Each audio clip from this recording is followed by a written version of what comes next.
Bonjour à toutes et à tous, comment ça va? Comment allez-vous? J'espère que vous avez tous passé une super bonne journée comme toujours. Aujourd'hui, je vais faire un autre épisode de tout le français que j'ai appris aujourd'hui. Et ce matin, j'ai fait quelque chose un peu différent que d'habitude parce que normalement, pendant les matins, je lis de bandes dessinées en français pour apprendre de nouveaux mots et pour pratiquer ma compréhension. Mais aujourd'hui, j'ai décidé euh, j'ai pensé que récemment, je ne suis pas très contente avec ma compréhension euh, à l'heure de mon écoute, en gros. Donc, au lieu de lire une bande dessinée, j'ai décidé de regarder quelques vidéos sur YouTube. Euh, Parce que il y a une chaîne qui s'appelle Français Authentique, euh, dont j'ai parlé avant. Et c'est très bon pour les personnes qui veulent apprendre le français parce il y a des sous-titres. Le prof, il parle vite mais très clair. Et il parle sur plusieurs sujets. Aujourd'hui, j'ai regardé quelques vidéos sur l'apprentissage de français, donc parce que c'est intéressant pour moi. Mais il y a beaucoup de vidéos sur beaucoup de sujets. Et je pense que ça c'est bien parce que je peux pratiquer mon écoute et ma faculté de lire en même temps. Euh, en même temps. Donc bon, aujourd'hui j'ai appris 21, 21, 21 mots nouveaux mots. Euh, donc on y va. On va commencer avec le premier mot qui est... bon, je vais dire la phrase et après je vais vous dire le mot que je ne connaissais pas d'étudier, avant de voir cette phrase. Donc le premier mot, c'est se connecter.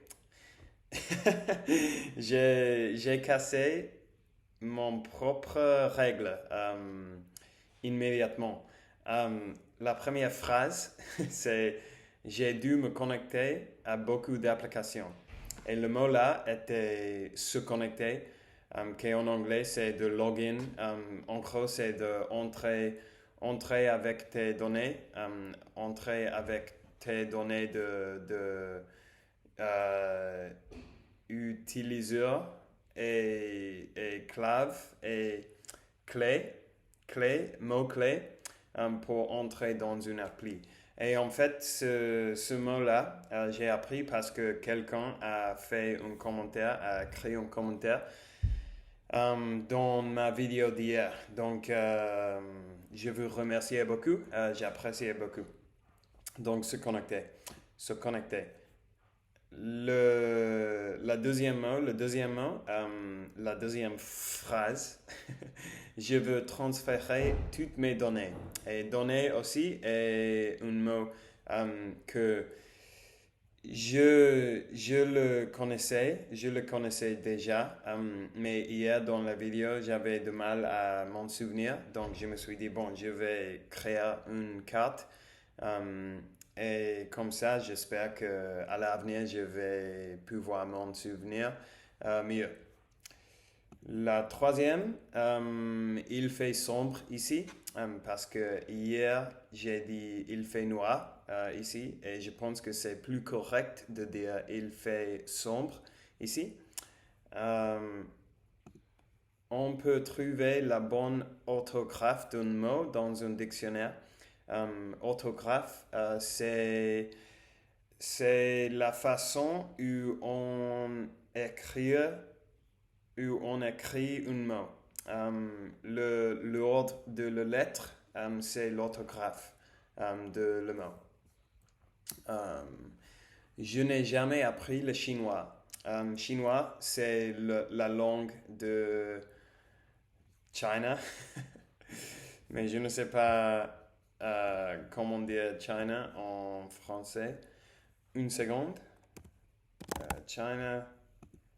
Chine, je suppose. Donc, chinois, si quelque chose est de Chine, on dit que c'est une chose chinoise. Donc, je n'ai jamais appris le chinois dans ce contexte. Ça signifie que je n'ai jamais appris la langue de Chine, le chinois. La prochaine phrase, la prochaine ou le prochain, la prochaine, je pense, phrase, un nom est gravé à la base de la statue. Gravé, c'est le nouveau mot, et gravé, ça signifie de... Par exemple, si on dit que ça, c'est une... Si on dit que ça, c'est une couille, non. Euh, comment dire rock? Bon, ça c'est quelque chose de très dur et ça c'est comme un outil de graver et je vais écrire comme ça et je vais faire des marques ici. Et ça, c'est de graver quelque chose. Donc, dans ce contexte, un nom est gravé à la base de la statue. Ça signifie qu'à la base de la statue, quelqu'un a gravé, quelqu'un a écrit quelque chose. Probablement le nom de la personne dont le statut est. De qui le statut, de qui la statue est basée. Bon. La chambre de mes parents se trouve en dessus de la mienne. En dessus, ça signifie sous, comme j'ai ça, et ça, c'est en dessus de ça. Beneath en anglais. J'ai fait tomber mon smartphone dans l'océan. Faire tomber, c'est ça. J'ai fait tomber mes clés. En anglais, I dropped my keys. J'ai fait tomber mes clés. Cette phrase est intéressante. Ça m'a surpris. Tu m'étonnes que tu sois fatigué. Tu ne dors que 5 heures par nuit. Tu m'étonnes que tu sois fatigué. Dans ce contexte, tu m'étonnes, en fait, ça signifie le contraire. Parce que si je dis tu m'étonnes que tu sois fatigué, en réalité, ça signifie que je ne suis pas surpris que tu sois fatigué. C'est un peu sarcastique, je pense qu'on peut dire. Donc ça ne me...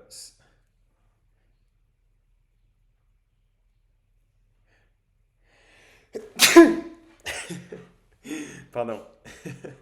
Je dois chercher comment dire as-tu en français. Sneeze. Éternuer. Je vais le faire.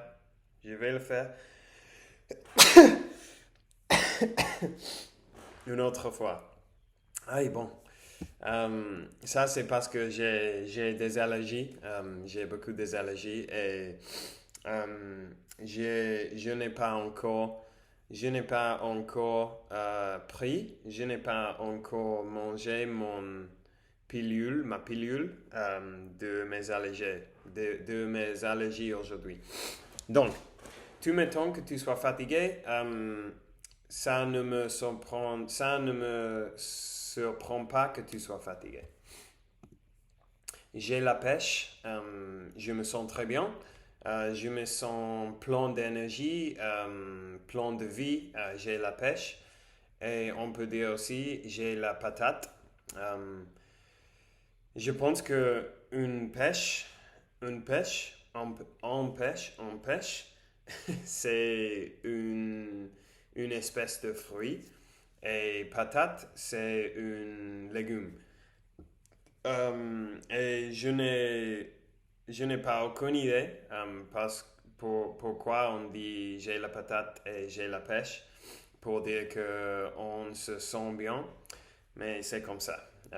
Les langues sont un peu étranges parfois. Ah, et il y a une autre phrase là avec le même sens qui est je pète le feu.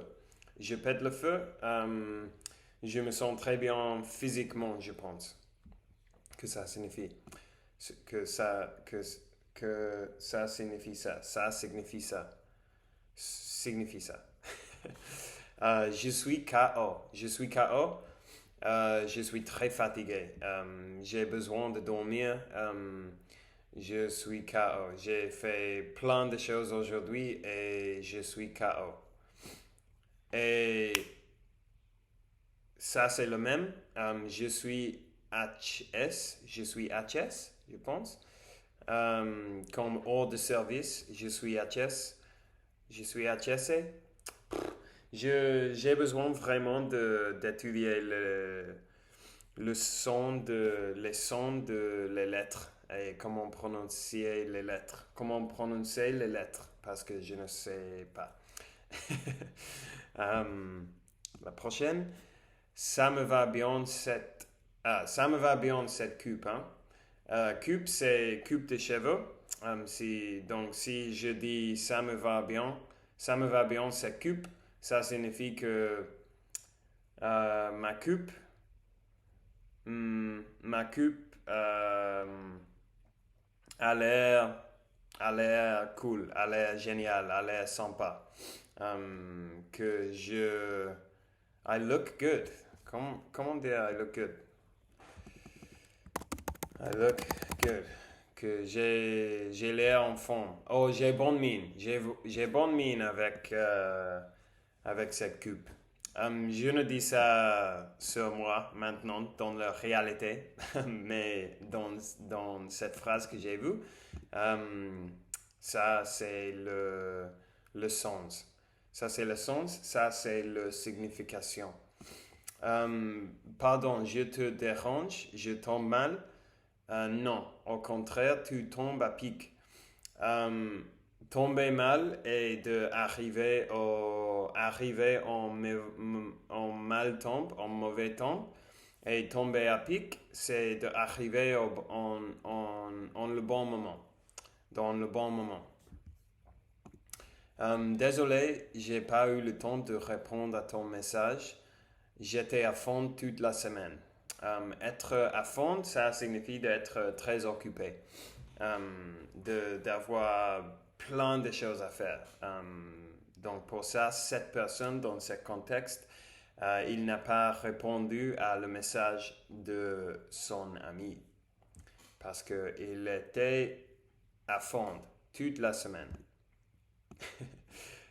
Un stéréotype courant veut que la solitude ne concerne que les personnes qui ne savent pas comment parler aux gens ou comment se comporter avec les autres.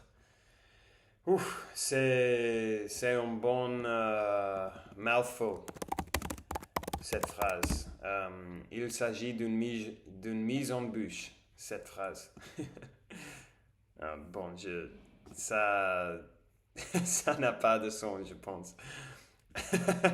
Ce n'est pas logique. Bon. Le mot là que je ne connaissais pas était courant dans ce contexte. Un stéréotype courant, ça signifie qu'un stéréotype assez régulier, fréquent, qu'on voit fréquemment, qu'on voit souvent, c'est quelque chose de courant. Commune, je pense. Comment que... Je pense qu'on peut dire ça aussi. Il nous reste 3 phrases de plus. La sélection naturelle a récompensé nos ancêtres qui collaboraient et tissaient des liens entre eux. Tisser des liens, ça signifie de former dans ce contexte, de former des relations avec autres personnes, de tisser des lions, c'est comme faire ça. Pas vrai, je pense. Mais c'est un peu difficile d'expliquer. Je n'ai pas le mot. Ce type de douleur est une adaptation évolutive au rejet. Rejet, c'est ça vient de le verbe rejeter. Et rejeter, c'est de dire non à quelqu'un ou à quelque chose. Si je te rejette, par exemple, si tu me dis que tu veux, euh, tu veux venir à ma fête, je peux te dire non, je ne veux pas que tu viennes et ça signifie que je te rejette. Ça n'est pas, ce n'est pas quelque chose que je ferai avec mes amis, mais c'est le premier exemple qui a apparu dans mon esprit, qui a... Ah, je- le français, c'est trop, trop difficile. Très, très difficile. Mais bon, c'est comme ça. Pour vos ancêtres, la menace la plus dangereuse pour la survie n'était pas d'être mangé par un lion, mais de ne pas être au diapason social de votre groupe et d'être exclu. Être au diapason, ça signifie